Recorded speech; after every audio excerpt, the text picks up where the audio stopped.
Yo, what's happening, people? Welcome to Neeks Sports. I'm live with a match review for Arsenal versus Molde. Well, here we are.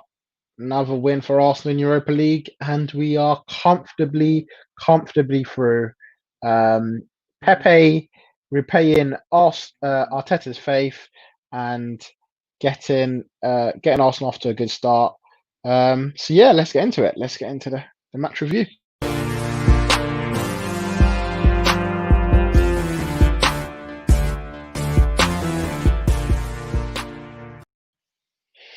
Yo, what's happening, people? Yes, Pepe,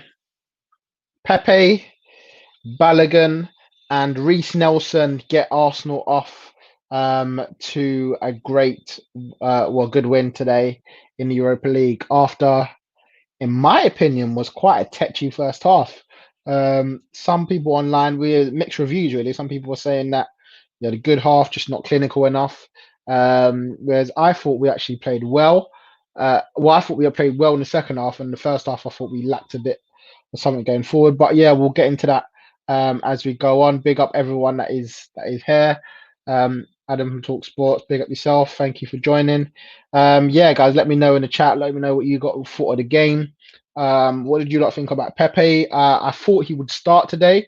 I thought Arteta would pick him because these are only games he has to play in. Obviously, with the headbutt against Leeds, he misses the next three league games. But Arteta had to play him today, to try to get him some form going into the league when he does come back in, keep his fitness up.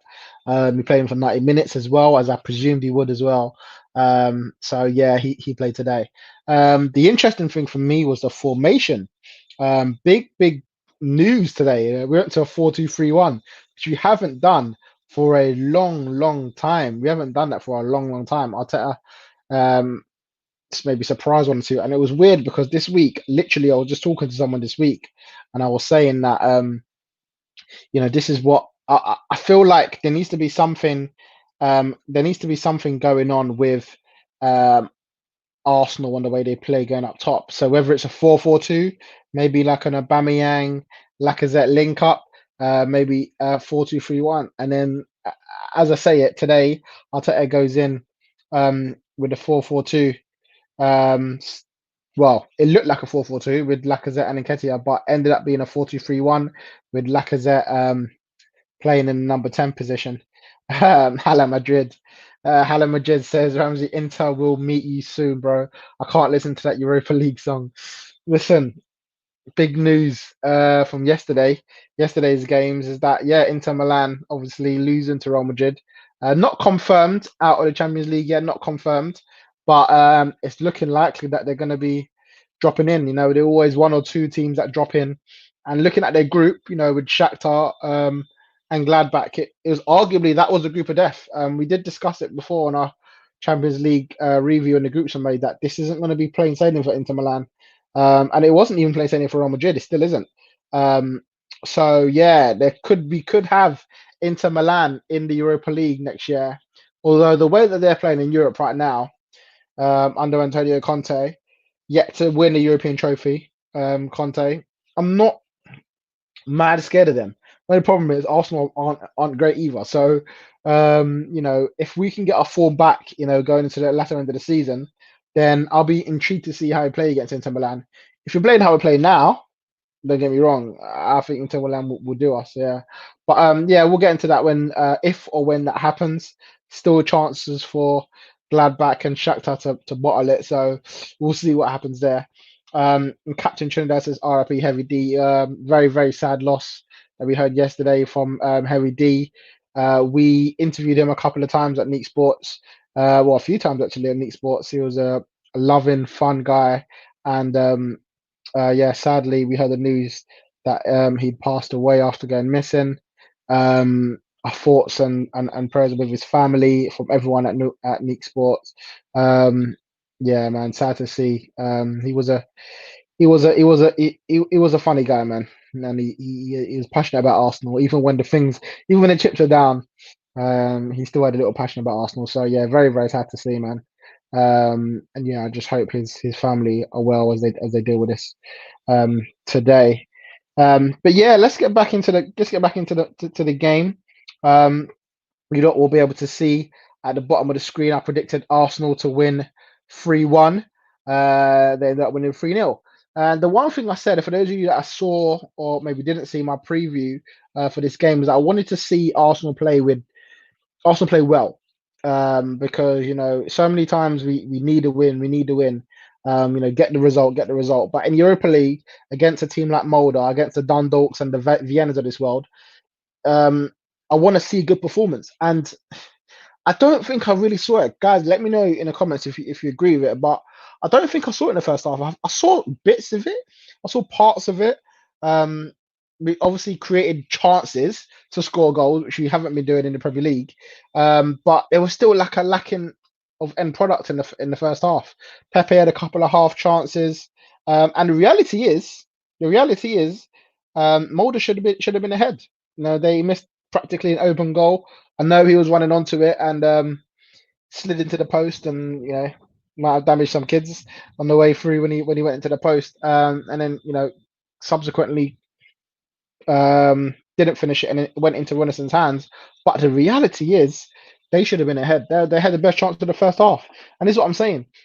We created a lot of half chances, not a lot of big opportunities in that first half. So I thought there was more to come from Arsenal, and there certainly was, because the second half was brilliant, and it was a lot more of what I wanted to see across the 90 minutes. Listen, you can't always get what you want, but good result obviously means that we're through to the next stage of the Europa League, and yeah, it was a decent performance overall, considering how bad I think we were in that first half. Now, I'm going to go to the lineup that Arteta picked. Quite similar to how I had it before, really. Not too far from not too far away from what I initially predicted. So yeah, he went with obviously Runnison in goal, as I thought he would. Runnison is a goalkeeper who he's a good goalkeeper. I do like Winnison. I think he plays with uh, confidence, but at times really does give you a bit of nerves going forward, Winnison as well. So yeah, there is that about him as well. But yeah, this is the lineup that Arteta went with in the end. For those of you that can see that there. So yeah, Runnison in goal. We had Cedric on the right. Uh, Mustafi, David Luiz at centre back, Maitland-Niles at left back, as we pretty much presumed. I weren't sure whether David Luiz would come in after his birth of his child, but he did come into the side. Maitland-Niles comes in at left back, and then it was Willock and Xhaka in midfield too, with Lacazette playing the number 10. Now Lacazette,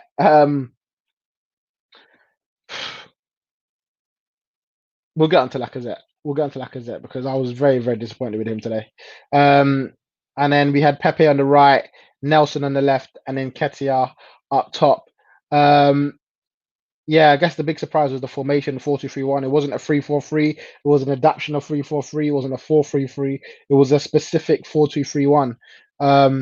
And it was interesting to see these players in their position, because a lot of these players is how they normally play. I thought the back four was solid. Didn't really have much to do. Cedric, Mustafi, Luiz, and Maitland-Niles. I guess the main one we're looking at there is David Luiz, because he's the one that maybe is the one that will probably play on the weekend. He did okay, and the defense were quite solid. Helen would just say, how did Pepe look? Yeah, so getting on to Pepe, I feel first half he created some chances, not many, not loads.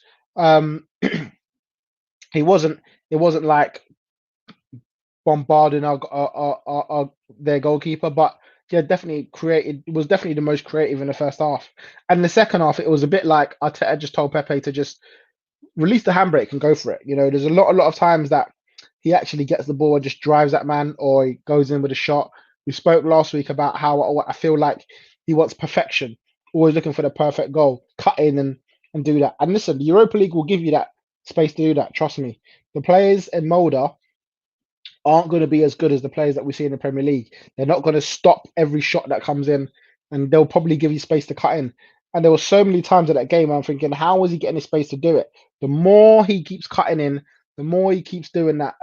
He keeps looking for that perfection goal. I'm kind of a bit worried because I feel like you can't do that in the Premier League.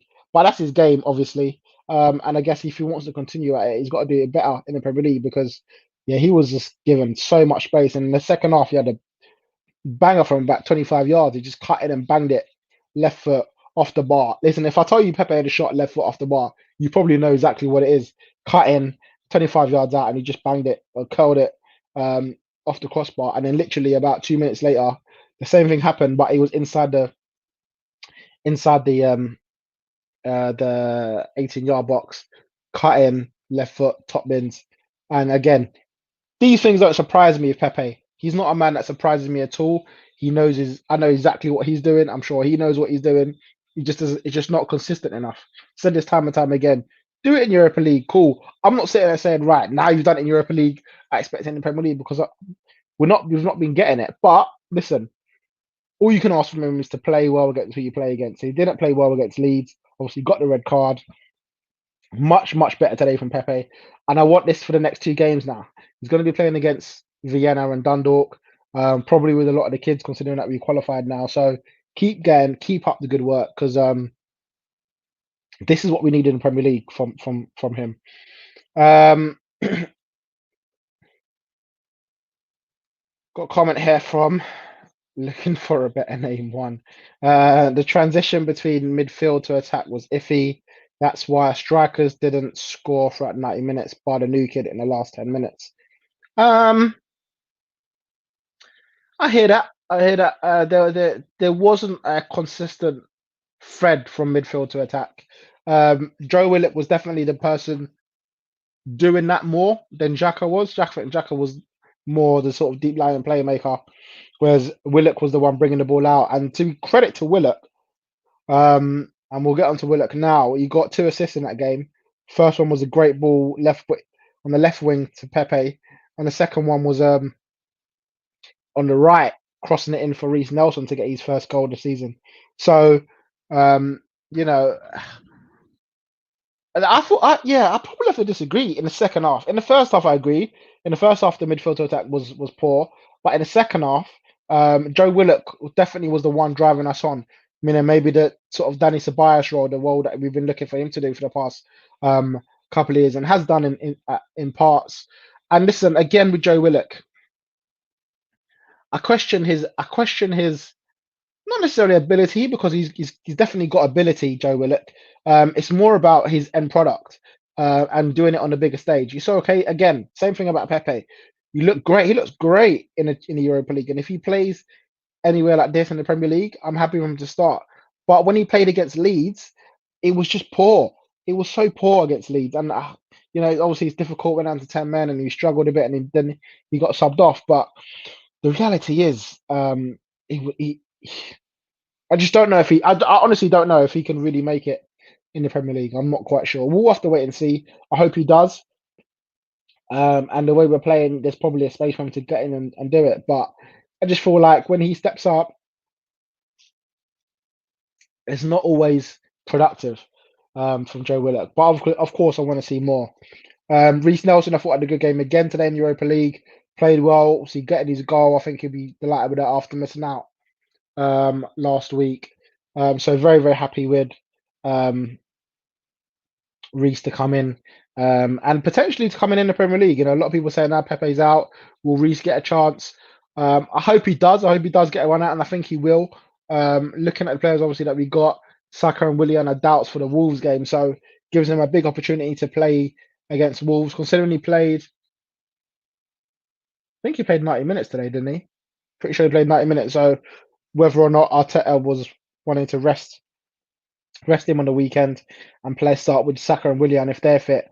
But definitely he showed that he's capable enough to come in and try and do a job. Again, I'm just worried about that step up because again in the Premier League sometimes it looks good, but it doesn't always come off. But listen, I'm an Arsenal fan. I want these men to work out in the Premier League. So give them a go and let's see what happens. Lacazette now. Oh, Lacazette. Lacazette and a number 10 in a 4-2-3-1. Today, I feel like the game passed him by. I feel like the game passed him by. It's weird. Like when he plays as a number 9, obviously the balls are going to go up to him and he can hold the ball up and sort of play off there. In a number 10, it was like it was going over him. He was losing the ball. He's coming short and it just weren't working out. He was obviously having to defend a lot more from the middle rather than from the front. And it just looked like he was just way too deep. I would have preferred it if it was a 4-4-2 personally.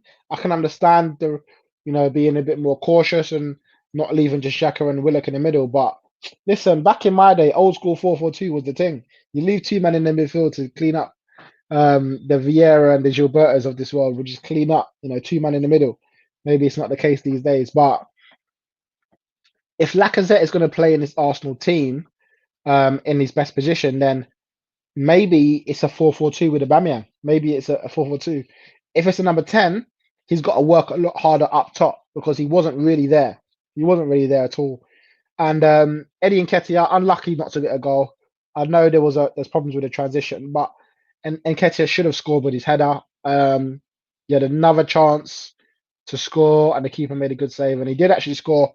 I think he was offside barely. Like I think his hands, like his top of his shoulder, was offside or whatever. So he had a goal ruled out as well. But I'm happy with Eddie. We know what Eddie does, man. Eddie's a goal poacher, and played well last week in Europa League. I'm surprised he's not had more chances to start in the Premier League, especially with our forwards not being on fire. And I'm not sure whether he will against Wolves. Of course, Aubameyang's definitely going to come back in, and as I said before, whether it's Aubameyang goes back up top again or goes to a 4-2, whether he goes to a 4-2-3-1. I can't see Mikel going to a 4-2-3-1 against Wolves.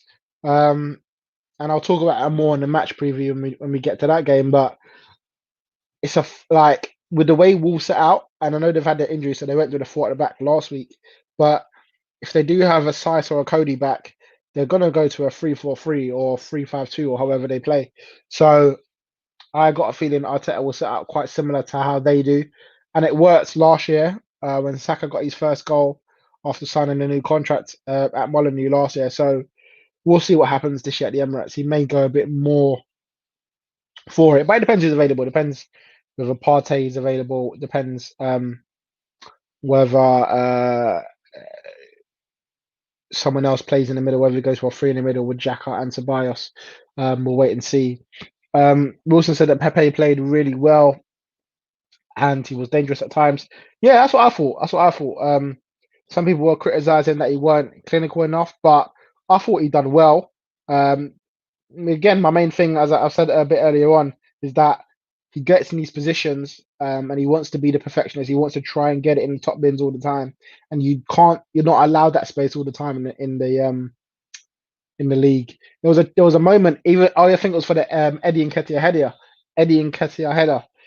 He stopped the ball. He was like running at them, and he literally just stopped. I think the pass was a bit behind him, or he tried to like get it onto his left foot, and he did, and he stopped, and the defender just left him and let him cut in, and then whip a ball in, and then Nketiah headed it. In the Premier League, that will never ever happen. There's no time you would get to stop, have a look up, give it a little touch, and whip it in. There's no way. I'm imagining like Robertson, or them man just Luca Dinas clamping man out, like not giving man an opportunity to whip it in. I know we done wrapped up Luke Shaw before, but you don't always get the opportunity to do that, and sometimes Pepe tries to do too much against the fullback. But listen, it's against the opposition that he got. Maybe he was allowed to do that today, and had the opportunities to. He was about £30 million dangerous today. It was about £30 million dangerous. He was dangerous, but he wasn't maybe he wasn't the I don't know. It depends what you lot are looking for £72 million. You want to see a hat trick every week, you ain't gonna get that. there was already, I think Ornstein did a report this week saying that they wanted to spend about 40 to 50 million on him, and obviously ended up paying 72 mil. But listen, he wasn't 72 million pound dangerous, but he was effective. He was effective in the way that we played. Maybe the 4-2-3-1 suits him more. People getting around him, maybe dragging away defenders as well, giving him a bit more space. Maybe that helps him out more. But um, listen, you play against you play well against who you play against, and the reality is he's done it in bits in the Premier League. Sheffield United was brilliant when he came on, but we ain't seeing it on a weekly basis. So I'm not going to get gassed at all. I'm not getting gassed at all because in the Premier League, against Leeds, he didn't show it. In the Premier League, when he gets his opportunities, Aston Villa, he came on as a sub, didn't really show it. So I want this Pepe who's going to be clinical week in, week out. And I'm sure Arteta does as well. So the next two Europa League games, go hard again, Pepe. Earn your way back into the side because you're now going to get dropped, for 3 games. And then we'll go from there. Wilson predicts a 2-1 win against Wolves this weekend. I haven't decided yet what I'm going to go for. I'll do that in a match preview. Those of you that will tune in later on this week. But that'll be a massive result. Genuinely think that'll be a massive result. Wolves are not playing attacking football at the moment. They look a bit dry. No doubt they'll probably come to the Emirates and start playing attacking football. But when they don't, this is now an opportunity for us to go and take it to them.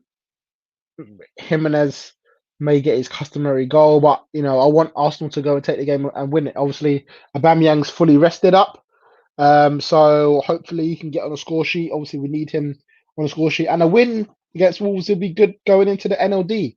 North London derby the week after next, the next game week, the first Premier League game that we can get fans in the stadium. So that will be very, very interesting. But I want to go with a bit of morale, man, not just a Europa League win. But now that we've got the Europa League win, the guys in the squad today, will be given a chance hopefully at the weekend. Indiana says, as a United fan, I want the same. I want the same for Dan James. This is the thing, man. The young players, the players in the squad that don't get the opportunities week in, week out, when they play in these kind of games, we get gassed because we get to see them, the same thing as you probably saying with Greenwood last year. How many opportunities did Greenwood get in the Europa League, to get his, double digit for the season? A lot of those goals came in the Europa League because he got the opportunity to play. Whereas now, he's not getting as much of a chance because, the competition isn't as easy. You're playing against high profile games week in, week out. So whilst we're in this competition, obviously we don't want to be in this competition every year. But whilst we're here, we got to play the players that we got, man. Yeah, and the young players get an opportunity. Balogun, I forgot to even mention Balogun. Balogun got his goal today. Very, very happy with Balogun, man. He's a young kid who is coming to the side. Played a lot, played very well for the under-21s. Finally capped for the England under-20s this year. A lot of talks about him signing a new deal, which he hasn't yet done, but apparently talks are going well. I hope he does, man. One touch, bang today. That was it, and you could tell he wanted it. Smith Rowe played in the ball. Big up Smith Rowe for playing today as well. Played in the ball, turn and bang. That was it. Straight in, and I'm very, very happy for Balogun, and I hope it continues for him. I hope 2 games left in Europa League. I hope he gets the opportunity to play. We'll love to see him playing for the next couple of games in that competition. Yeah, Roddy said we patterned them the last time we played them. To be fair, we should expect to compete with them. Was that Wolves? Yeah, I think we should. The reality is we should be able to beat Wolves. We should be able to beat Wolves. They're a side who we should be beating. And it's not necessarily one of the big 6, and I don't think they're playing well. So we need to be competing and beat them. As Wilson said, it's crucial. We badly need to beat them, and if we do, it looks all good going into the weekend's games.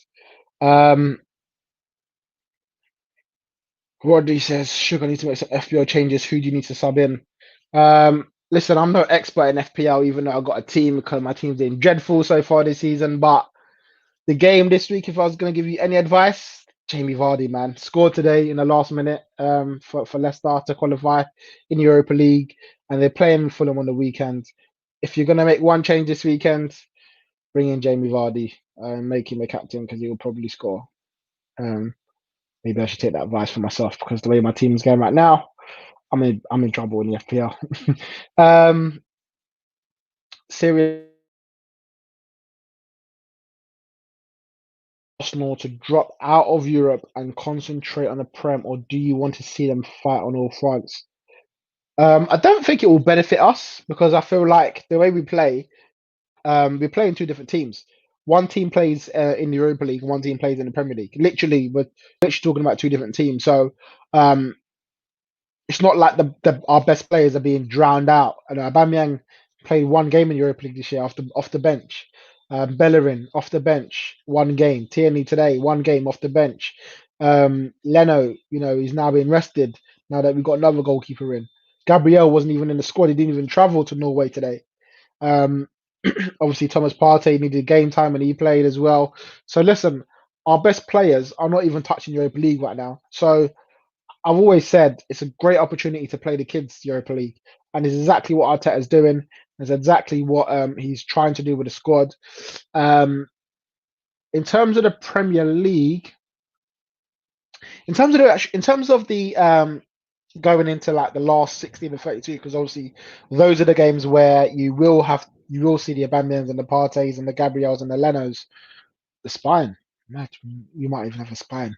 Those are the games where it will be more difficult in the Premier League because they will be playing, two legs in the 32, two legs in the 16, two legs in the quarterfinals, two legs in the semi-finals if we get there, and also the final in between Premier League games. So that's when it will become tiring. But listen, the way the Premier League is right now, top four is nowhere near a guarantee. In fact, it looks far right now. So Europa League, it may be a good chance for us to get European football next season. And I've said it many, many times before.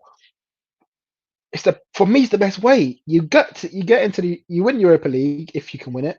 You get a trophy. You get a European trophy. You get seeded first in the group for when the next year's round of Champions League, i.e. Sevilla this year. Sevilla is seeded first in the Champions League. Drew Chelsea as a second team, and are now comfortably through into the next round of the last 16 of the Champions League. So there's plenty reasons why I would much prefer to win the Europa League than to finish in the top four. The problem is, however, it's not easy you can't guarantee anything. So if we have a performance like we did against Olympiacos last year and we drop out and we're already out of the top four, the race for the top four, then it's like, you get me. We're playing for pride, and we want to be playing for a place in the Champions League. But listen, thank you everyone for joining, man. Thank you for all your comments as well. Please make sure you like the video, man. We really appreciate you being here with us. Please give us a like and let me know in the comments what you thought of the game as well. Let me know what you think your scorelines are. There's obviously we had one earlier, one saying 2-1 to Arsenal against Wolves from Wilson. Send me in those predictions, and I'll have to think about what I will go for Arsenal versus Wolves this weekend. But yeah, listen, thank you for everyone that's joined today. And yeah, man, Wolves this weekend. Let's hope we can get 3 points. Thank guys. I'll see you very, very soon.